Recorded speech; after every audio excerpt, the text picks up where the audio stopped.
दोस्तों नमस्कार, मेरा नाम है रणधीर और आप सभी का एक बार फिर से हमारे इस चैनल अध्यात्म इंडिया में तहे दिल से स्वागत है।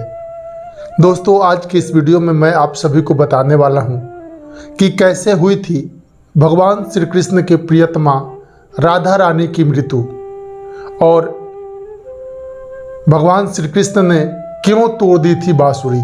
तो आइए जानते हैं। दोस्तों इस वीडियो को शुरू करने से पहले आपसे एक छोटी सी विनम्र सी आग्रह है कि अगर आपने अभी तक हमारे इस चैनल अध्यात्म इंडिया को सब्सक्राइब नहीं किए हैं तो देर किस बात की भी कर लीजिए, ताकि इस तरह की खास लेटेस्ट वीडियो आपको देखने और सुनने को मिलती रहे। भगवान श्री कृष्ण से राधा पहली बार तब अलग हुई जब मामा कंस ने बलराम और कृष्ण को आमंत्रित किया। वृंदावन के लोग यह खबर सुनकर दुखी हो गए।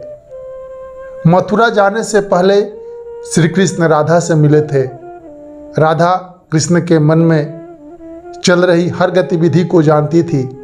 राधा को अलविदा कह कृष्ण उनसे दूर चले गए। कृष्ण राधा से वादा करके गए थे कि वो वापस आएंगे, लेकिन कृष्ण राधा के पास वापस नहीं आए। उनकी शादी भी रुक्मिणी से हुई। रुक्मिणी ने भी श्री कृष्ण को पाने के लिए बहुत जतन किए थे। श्री कृष्ण से विवाह के लिए वह अपने भाई रुक्मी के खिलाफ चली गई। राधा की तरह वह भी श्री कृष्ण से प्यार करती थी। रुक्मिणी ने श्री कृष्ण को एक प्रेम पत्र भी भेजा था कि वह आकर उन्हें अपने साथ ले जाएं। इसके साथ ही कृष्ण रुक्मिणी के पास गए और उनसे शादी कर ली। कृष्ण के वृंदावन छोड़ने के बाद से ही राधा का वर्णन बहुत कम हो गया।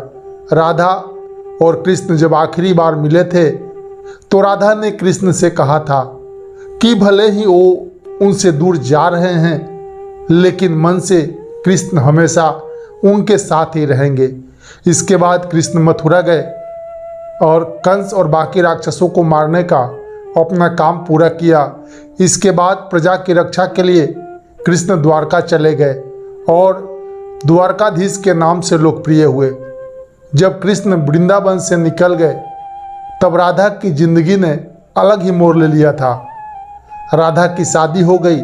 राधा ने अपने दाम्पत्य जीवन की सारी रस्में निभाई और बूढ़ी हुई, लेकिन उनका मन तब भी कृष्ण के लिए समर्पित था। राधा ने पत्नी के तौर पर अपने सारे कर्तव्य पूरे किए। दूसरी तरफ श्री कृष्ण ने अपने दैवीय कर्तव्य निभाए। सारे कर्तव्यों से मुक्त होने के बाद राधा आखिरी बार अपने प्रियतम कृष्ण से मिलने गई। जब वह द्वारका पहुंची तो उन्होंने कृष्ण के रुक्मिणी और सत्यभामा से विवाह के बारे में सुना, लेकिन वह दुखी नहीं हुई। जब कृष्ण ने राधा को देखा तो बहुत प्रसन्न हुए।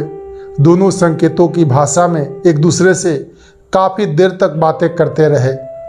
राधा जी को कान्हा की नगरी द्वारिका में कोई नहीं पहचानता था। राधा के अनुरोध पर कृष्ण ने उन्हें महल में एक देविका के रूप में नियुक्त किया। राधा दिन भर महल में रहती थी और महल से जुड़े कार्य देखती थी।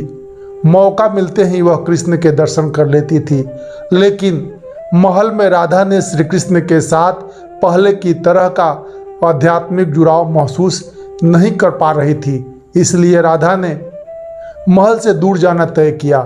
उन्होंने सोचा कि वह दूर जाकर दोबारा श्री कृष्ण के साथ गहरा आत्मीय संबंध स्थापित कर पाएगी। उन्हें नहीं पता था कि वह कहाँ जा रही हैं, लेकिन भगवान श्री कृष्ण जानते थे। धीरे धीरे समय बीता और राधा बिल्कुल अकेली और कमजोर हो गई। उस वक्त उन्हें भगवान श्री कृष्ण की आवश्यकता पड़ी। आखिरी समय में भगवान श्री कृष्ण उनके सामने आ गए। कृष्ण ने राधा से कहा कि वह उनसे कुछ मांगे, लेकिन राधा ने मना कर दिया। कृष्ण के दोबारा अनुरोध करने पर राधा ने कहा कि वह आखिरी बार उन्हें बांसुरी बजाते देखना चाहती हैं। श्री कृष्ण ने बांसुरी ली और बेहद सुरीली धुन में बजाने लगे। श्री कृष्ण ने दिन रात बांसुरी बजाई जब तक राधा आध्यात्मिक रूप से कृष्ण में विलीन नहीं हो गई। बांसुरी की धुन सुनते सुनते राधा ने अपने शरीर का त्याग कर दिया। हालांकि भगवान श्री कृष्ण जानते थे कि उनका प्रेम अमर है, बावजूद वे राधा की मृत्यु को बर्दाश्त नहीं कर सके। कृष्ण ने प्रेम के प्रतीकात्मक अंत के रूप में बांसुरी तोड़कर झाड़ी में फेंक दी। उसके बाद से श्री कृष्ण ने जीवन भर बांसुरी या कोई अन्य वादक यंत्र नहीं बजाया। कहा जाता है कि जब द्वापर युग में नारायण ने श्री कृष्ण का जन्म लिया था, तब माँ लक्ष्मी ने राधा रानी के रूप में जन्म लिया था, ताकि मृत्यु लोक में भी वे उनके साथ ही रहे। तो दोस्तों, यह वीडियो आपको कैसा लगा? यदि आपको अच्छा लगा तो लाइक कमेंट करें तथा इस वीडियो को अधिक से अधिक शेयर करें।